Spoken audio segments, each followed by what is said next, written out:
This is American Dream.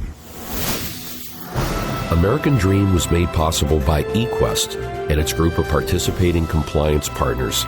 eQuest helps American businesses reach out to veterans and disabled veterans, providing employment opportunities around the world. You only get one shot, do not miss your chance to blow. This opportunity comes once in a lifetime. What would you do if you knew you couldn't fail? If it happened, what would seem just too good to be true? What dream is inside of you that won't go away? This is American Dream with Kristen Best, the show where our guests have turned their dreams into reality. Hi, I'm Kristen Best, and today on American Dream, our guest is a veteran turned self-made millionaire. He's an entrepreneur and investor. He's an international best-selling author and global financial educator. He grew up in Hawaii with two dads, a rich dad and a poor dad. He attended the U.S. Merchant Marine Academy. He served in the Marine Corps as a helicopter gunship pilot in the Vietnam War. He was awarded the Air Medal. He's overcome fear and failure and turned his dreams into reality. I'm very pleased to welcome today's guest on American Dream, Robert Kiosaki.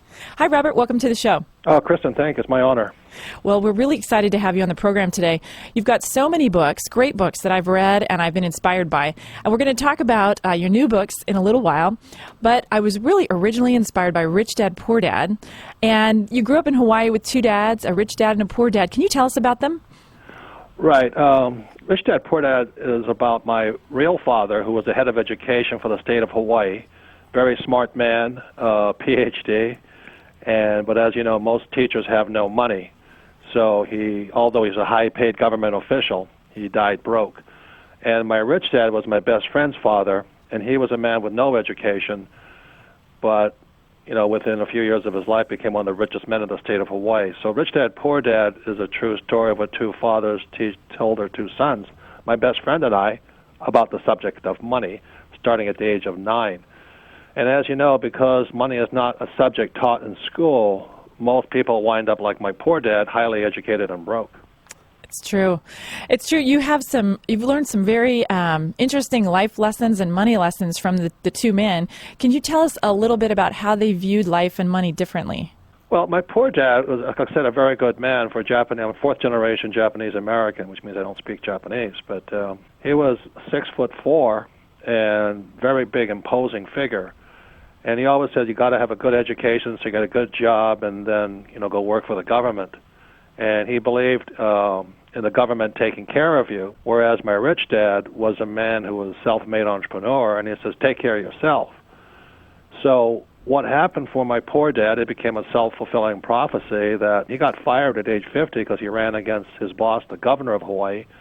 He ran for lieutenant governor as a Republican against the Democratic machine, and he couldn't get a job again. And so at age 50, I come marching home from the Vietnam War in 1973, and my dad's unemployed, and I was a pilot. He wanted me to go fly for the airlines, and I said, I don't want to fly anymore. And he just said, well, go to school, get your master's, get your PhD, and go get a job with the government. And I said, Dad, it didn't work for you. Why should I follow your footsteps?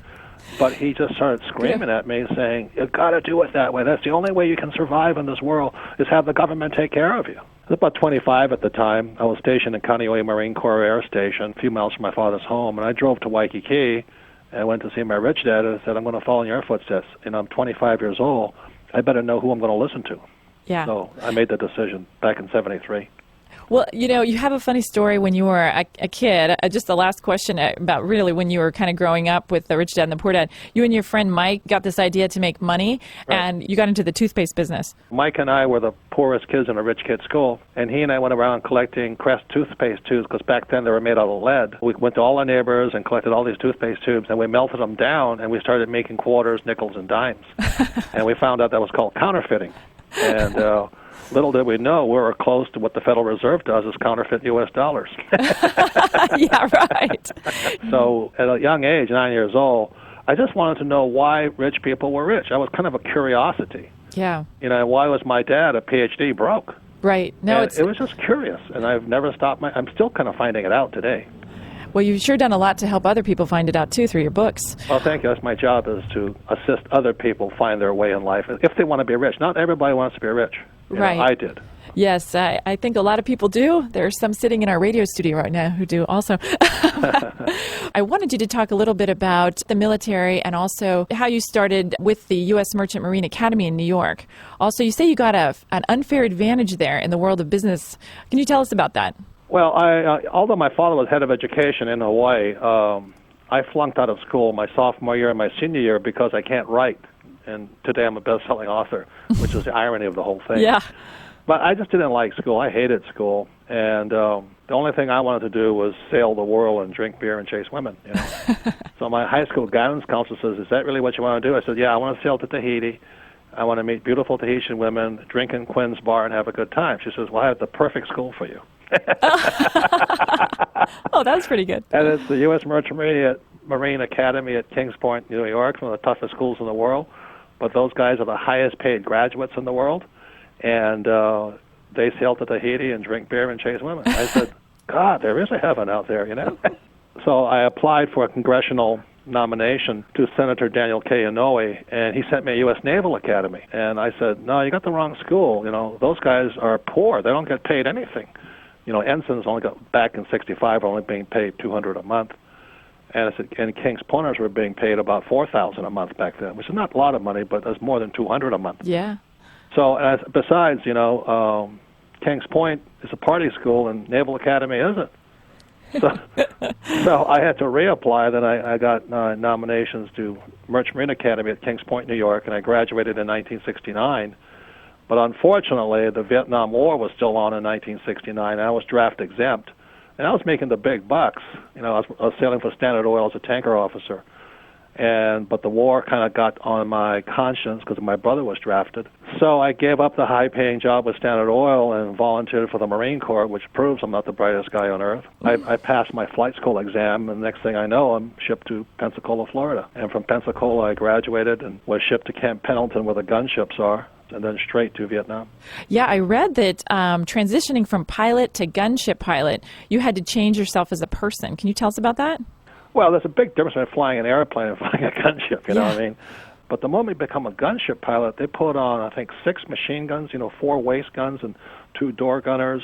You're carrying a crew of 5. You got ammo. You got 18 rockets strapped to each side. The aircraft doesn't fly. Wow. And so suddenly, I still remember at Camp Pendleton trying to get the aircraft into a hover. And for those who know the Echo model, it was gutless. It had no power at all. And I couldn't even get the thing to hover, And suddenly, and then when you make your gun rolls, you've got to be pulling off a lot earlier than if you were light. Mm-hmm. And then the reality set in, as I now had people counting on me to be a good gunship pilot, not a pilot. Right. And so the responsibility of bringing my men home alive really set into me. And I just flew extra missions, practice. I was flying in Yuma, Arizona, practicing my gun rolls and my rocket shooting and all that. So I was prepared for Vietnam. Didn't you have a story about a training flight instructor who brought something on board and kind of distracted you? You read my book, Midas Touch. Huh? Yes, I did. I really enjoyed it, too. Oh, yeah. Well, what happened was, this was at 29 Palms in California. I was now rolling in on just practice. I was just rolling in on my a convoy they had set out in the desert. And as I was rolling in, the guy broke out his child's plastic baseball bat and started hitting my hands and my head and all this. And I took my eyes off it and said, "Hey, what are you doing?" He says, "We're all dead now." And he kept whacking me with his plastic bat. And I said, "What the hell are you doing, Wow. And he says, "That's what it feels like when rounds are coming through the aircraft." He says, if you lose your focus, we're all dead. He says, when bullets are coming through you can't take your eye off that target.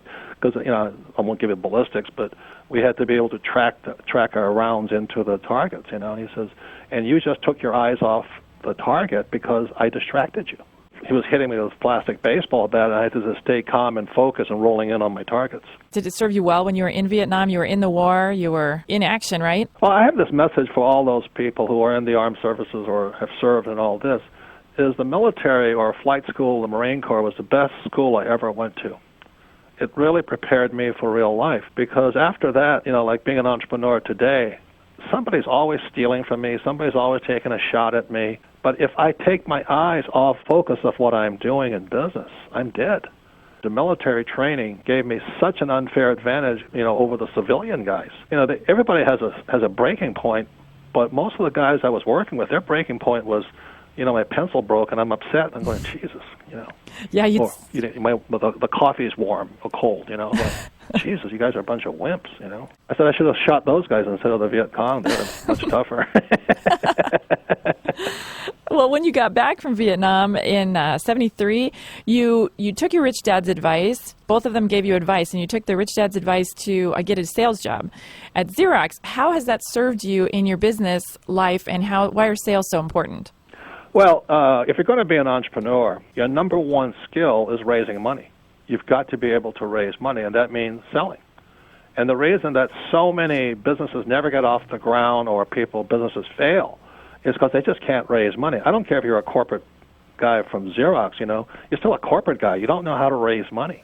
It begins with knocking on doors and selling and talking to people and taking 100 no's for every one yes and stuff like that. So my rich dad was saying, if you can't sell, you'll never have any sex and you'll never get rich. So I was kind of motivated after that. Smart man to connect it to the first one. He said because, I was so shy and I couldn't get a date or anything like this. I mean, I could be Rambo, but when I went into the civilian type bars, I just was so afraid of talking to women. So my rich dad says, it still sells. You got to sell yourself, man. And then I went to work for Xerox, and then I almost got fired from Xerox because I still couldn't sell. And the next thing, which is where the military training comes in, he says, you have to go past failure. You have to go past your breaking points. And this is where the ordinary person will not go. He says, you'll only find yourself when you go past your breaking point.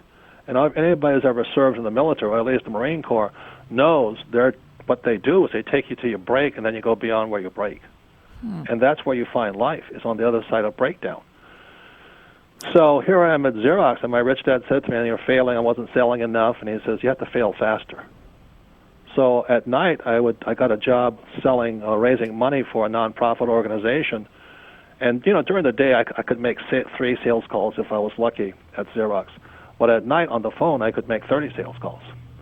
So I was with my Marine Corps training, failing faster as I could, and getting to the point where I wanted to cry. I got so many no's, and people saying no, and finally I broke through. Yeah, is that the point when you feel like you're on the other side of the breakthrough, is when you feel like, I don't care anymore? Well, no, it's when you don't care anymore, it's when you break through. Yeah, okay. And then when you get to the other side, I go, what was I so afraid of? Right. And what I find with most people, civilian or military, is that people get to the breakdown point and then back off. They don't go through it. So that was a story, the same thing about when my instructor pilot took me up and put a baseball bat to my head and my hands and all that. I had to just stay there and stay focused on the target. And if you can have that, which the military does give most people, you'll survive in the real world. I love it. That's right. Well, could you also tell us about your first business and then what lessons you learned from that? I started the nylon Velcro surfer wallet business because growing up in Hawaii, I was a surfer, and I was also a sailor. So we used to make these nylon wallets because you can't take a leather wallet out on the ocean. So we used to make these nylon wallets out of colorful sailcloth. And somebody says, why don't you sell those things? So I said, that's a good idea. So we started that business, and it was 3 of us, total 3 single guys. And we're in our 20s, and the business went through the roof. And, when money comes in, we thought we were intelligent. And the first thing with being single, one guy went and bought a new Mercedes, and I bought a Porsche, guy bought another Mercedes. And then we started dating really fast women. When you have fast cars and even faster women, you go broke real quick. Yes. So I went down to a tune of about $1 million. It took me 6 years to pay it off. Wow.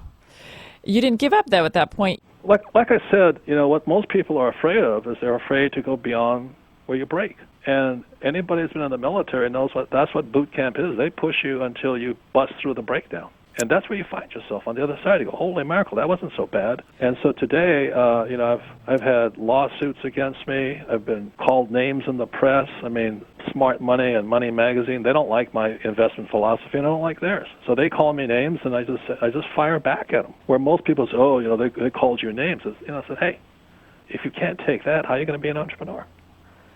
It's true, and you mentioned some good points about that in your book, The Midas Touch. I read that book, finished it recently. Thanks. It was very good. It was the second book that you co-wrote with Donald Trump. Yeah, my good friend. Yeah, and I really enjoyed how the two of you kept it simple and distilled what's really important to do well if you want to be a successful entrepreneur and build an outstanding business. Why did you and Trump write the book? What was your goal? Well, first of all, there's a big difference between an entrepreneur and somebody in business. There's a lot of people in business, but they're not entrepreneurs. So that's why the book is not about business, it's about being an entrepreneur. And the reason we wrote it, as you know, everybody's complaining there's no jobs. Well, the reason there's no jobs is because there's no entrepreneurs. And it's only entrepreneurs that really create real jobs. Like my hero is Steve Jobs. You know, I worship that guy. I mean, he created so much wealth, changed the world, made technology sexy and fun and cool. And he built one of the richest companies in the world. And the guy didn't go to, dropped out of school. Yeah, incredible. But he's my kind of hero, you know. My hero isn't a guy like Jack Welch, who's a CEO of a company that Thomas Edison built.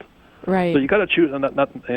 Welch is a smart guy, but I wanted to be the entrepreneur. And you better be clear on who you are. So Trump and I got together, Mr. Trump, and we created Midas Touch for those who have it in their guts to be an entrepreneur. It's not for everybody. But we didn't hold any punches back, as you know. We talk about our failures and what it takes. I enjoyed that about it, too, because people can relate to that. What can you tell our audience of listeners is the difference or your definition of the difference between entrepreneur and, say, small business owner? Well, a small business owner is somebody who owns a job. They don't own a business. In other words, like my attorney, he thinks he's an entrepreneur. You know, what a joke. But if he stops working, his income stops. Mm-hmm. So that's really simple. So basically, entrepreneurs build businesses, and small business people own their jobs. So like my friend who owns this pizza shop down the street who's going broke, unfortunately, you know, he's there morning to night selling pizza. That's not a business, that's a job. So entrepreneurs are very, very different, and I spell it out in Midas Touch. You know, for those, it's not for everybody, but if you feel you have the guts, and it's really about guts and mindset and action that creates entrepreneurs, not what college degree you have. Completely. Can you tell us what the 5 key points in the book are, kind of briefly? Well, the Midas Touch was about the 5 fingers on our hand. Mm-hmm. The thumb stands for strength of character, and that's probably the most important one. And the index finger is for focus, and focus stands for follow one course until successful. And that's for the story of my instructor pilot with the plastic baseball bat keeping me focused on target. The middle finger, we all know. But what the middle finger stands for is your brand, what you stand for. And, you know, Trump stands for the very, very best. And Rich Dad, what we stand for is making financial education fun and entertaining. The ring finger is for your relationships, and I've had some very, very bad relationships, but out of every bad relationship, I've made great partners. And the little finger is the little things that count. For example, you don't just start a business. You better have something that's different. So like Federal Express said, we're going to deliver mail overnight. So you design a whole business around something unique that nobody else can do. So those are the 5 key elements of what makes most entrepreneurs rich and most not. Well, thank you for sharing those with us. I really enjoyed those in your book. I'm Kristen Best, and you're listening to American Dream. With us today is veteran turned self-made millionaire Robert Kiosaki.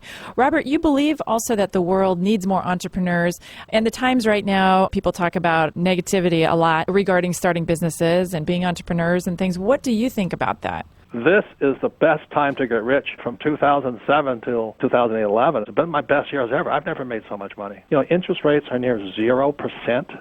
God almighty. You know, I have banks calling me up saying, hey, would you mind taking this apartment house from us because the guy can't pay for it? I said, oh, sure, you know. Wow. It's all a point of view, and that's what Midas Touch is about. If you don't have that point of view, you don't have it. Why do some fail, some succeed, and only a few massively succeed, like you talk about in the Midas Touch? You know, the Midas Touch is really kind of a guide, you know, the thumb, strength of character. That's what I was saying. The military trains people to go beyond their breaking point. You know how many times I've gone beyond my breaking point? You know, the point where I'm going to quit. I don't know how to do it. I don't have money. You know, my creditors are screaming at me. I screwed up here. I made this mistake here. If you don't have the thumb, the strength of character, you know, go work for the federal government. You know, become a postal clerk and go postal. Do something. You know, but if you don't have that, that's why I'm very happy to be speaking for the Armed Forces Network right now, is because you've already got the most important thing. If you've survived so far, you have the strength of character. And that's what's lacking in our world today, is strength of character and leadership. Those are very good points, and I'm glad you brought that up about the military because I believe that's true also. I wouldn't be here if it wasn't for the Marine Corps. I mean, those guys kicked my butt. You know, I mean, I hated them at the time, but now I know why they were kicking my butt, because I was a wimp. I guess you were a wimp, and that served you. But you have to go beyond where you break down. And you'll find out that's where life is found on the other side. Or you can sit there and just complain about how bad the economy, the deficit, you know, how bad our politicians are, how screwed up the Democrats and Republicans are, but it's not going to make you any money. No, it's not going to change your life and take you where you want to be either. No, I mean, I don't trust them anyway, so why should I work? Why should I listen to them? Well, that brings us to another point about money and what you believe about money. That is kind of different from what some people believe about money. Can you tell us what you believe about it? Well, Rich Dad Poor Dad is in the first chapter. The rich don't work for money. I don't want a job. I don't want a pension. I don't want security. And that was one of the problems I had with many of my Marine Corps friends. They were in the military only because of the retirement pension. And that's your choice. It's a free country. But, you know, if you can't make more than that a month, what's wrong with you? You know, that's kind of my attitude. But I don't ever work for money. What I do is I create assets. So I own apartment houses, oil wells, gold mines, stuff like that. I'm always buying and selling, and I don't ever sell. I'm just creating assets. That's what entrepreneurs do, and those assets put money in my pocket every month. The irony of it is the more assets I create, the less tax I pay. Let's talk about how you and your wife, Kim, started out. Other people listening to the show want assets, too. I understand that you and Kim started out just having a simple goal of $100 a month in positive cash flow. Yeah. Cash flow is the name of the game, not salary. It's two different words. You know, it's financial vocabulary. My wife is great. She's got more guts than most guys. So I said, this is your job. She's going to go buy a property, and she's going to have her goal of making $100 a month. So today she makes about $100,000 a month. It's the same process. Just don't stop. Just don't stop. You just start somewhere. $100,000 a month isn't Donald Trump's money, but for a woman, it's pretty, not just for a woman, but for anybody. You know, here she is, young, gorgeous wife. I mean, she didn't marry me for my money because I didn't have any money. But, you know, she makes $100,000 a month from her investments. And most of that's tax-free, too. That's the point where a lot of people, I think, they hear that and they think, wow, I'd love to have that, but where do I start? How do I start? Well, education. I mean, I went, in 1973 when I got back, I was stationed at Kaneohe Bay Marine Corps Air Station in Hawaii, and, I signed up for the MBA program, and I was sound asleep really quickly. And instead, I took a real estate course for 3 days. It cost me $385, which was a lot of money for a lieutenant back then. And I took this 3-day course, and it's made me a multimillionaire over and over and over again. So the problem with going to school is it's run by socialists and communists. That's the problem with it. That's why they always they take care of the poor, But if you want to be a capitalist, you got to look for your own education. And it's your choice. It's a free country. There will always be socialists. There will always be communists. There will always be fascists. But I made a decision to be a capitalist. And now capitalists have a bad name right now, but we're the guy that provide jobs, provide housing, drill for oil, provide gold and silver, stuff like that, provide food. Well, Robert, we're out of time. This has been great. I really enjoyed talking with you today, and I'm sure a lot of people have learned a lot from what you've said. Could you give us a final thought on advice for people in pursuit of their dream? Well, always remember that education should take you to where you want to go to. So I wanted to be a pilot, and when I signed up for Marine Corps Aviation, it changed my life. I became a pilot.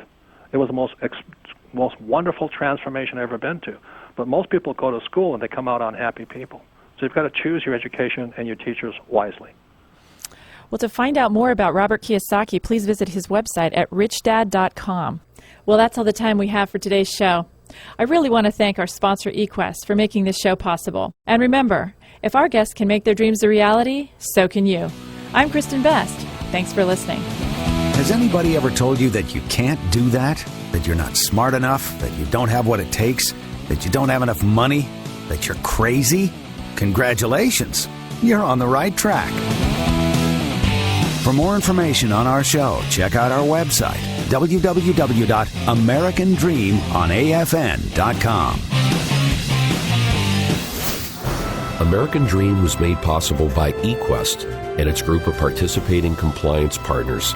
eQuest helps American businesses reach out to veterans and disabled veterans, providing employment opportunities around the world. Next time on American Dream, he shot down 2 MiGs in Korea in his F-85 Sabre jet. Later, NASA turned him down for the space program, but he didn't give up and went back to school for a PhD in orbital rendezvous. The second time, NASA accepted him, and as a member of Apollo 11, he walked on the moon.